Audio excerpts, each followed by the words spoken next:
Good afternoon. My name is John, and this is the Homestead Diary. We just had a couple days away from the homestead, and Amber's going to tell you all about it. Well, I don't know even where to start. My husband kind of put me on the spot, but so I was looking up poodles, and I was all excited. Oh well, there's this poodle for $500, and so I started texting the lady right away. Oh, would you do any type of trade? We have all this different stuff. Would you trade for food? Would you trade for, labor? Of course, my husband's the one that's going to do the labor, but because that's usually how I work. But anyway, She sells my body. Well, trades it at least for a poodle.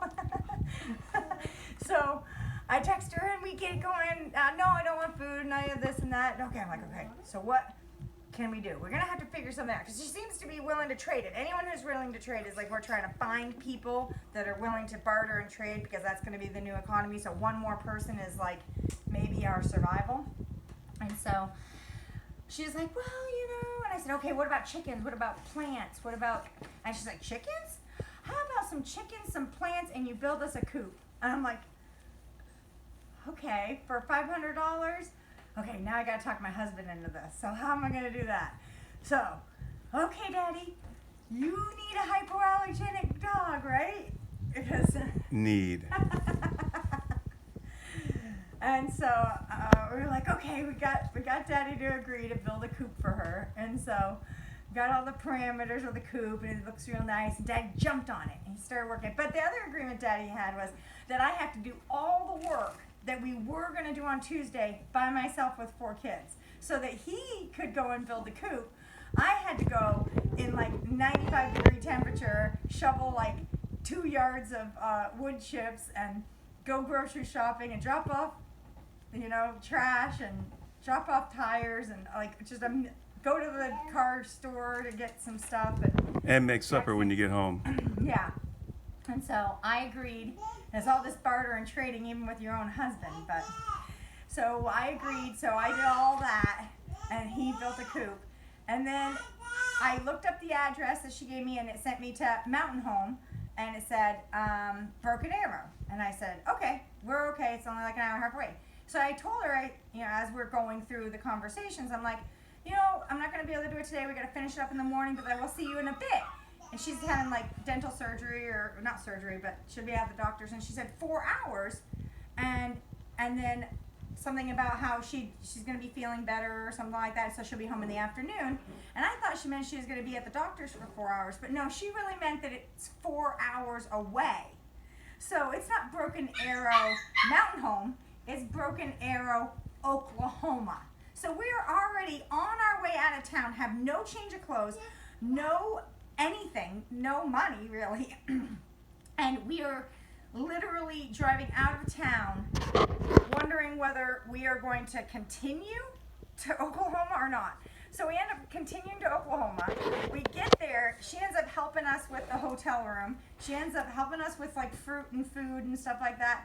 And we get the coop offloaded at 11 p.m. And so then I'm there with Gideon up until 2 a.m. because he's just wild, and find a free playset. Free. Like this nice, not nice. I mean, it is totally dilapidated and broken down, and the wood is all rotten and stuff. But it's free. And we don't have a playset for the kids except for this really old metal one. And so anyway, we spend the day from 11, when we finally get up and get breakfast, finally we actually get this playset between 11 and 3, and it was like 98 degrees. It was insane. We were just like drenched, and we didn't take a shower. So then we hadn't eaten lunch either. So then we start heading home, and we decided to get pizza. But the lady gave us like some artificial sweetener drink or whatever, and we don't drink those things usually, but we were so hot, so we drank it. All of a sudden I had massive heartburn, to the point where I couldn't even speak. So my husband, when I'm having massive heartburn, I'm holding on to like the oh shit handle. I'm sorry for cursing. This is not a children's video. PG-13. Holding on to the oh crap handle or whatever. That's probably better than that, but anyways. And just praying to God to let me be able to breathe and not cut off my own head, because my heartburn was just so bad.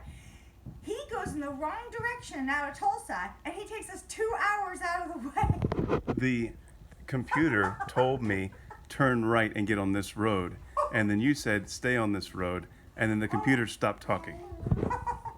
So we end up going south into Arkansas, like down to like Fort Smith, and then over to. I was like, it's going to take us an hour longer to get home than we were going to take when we left Tulsa. So it was insane. We got home super late last night and we got a puppy. So I should probably show the puppy. That's what the whole story is about, right? Not Gideon. Don't show the Gideon. Don't show the Gideon. He's half exposed. Where's the puppy? I don't know. So I think I'm gonna name her Kelty because Kelty was the backpack name that I used to go hiking with and stuff like that, and that Winter and John and I met. Kelty was the brand of backpack I was wearing when I was with Winter. And come here. Hi, Kelty. Come here, Kelty. Oh, good girl. So this is Kelty, our purebred standard poodle. Beautiful, and that was a deal. $500 was actually a deal she was making us. So she definitely did right by us. Easy. So I guess we're gonna have poodle babies someday on the homestead. Hope you have a blessed day.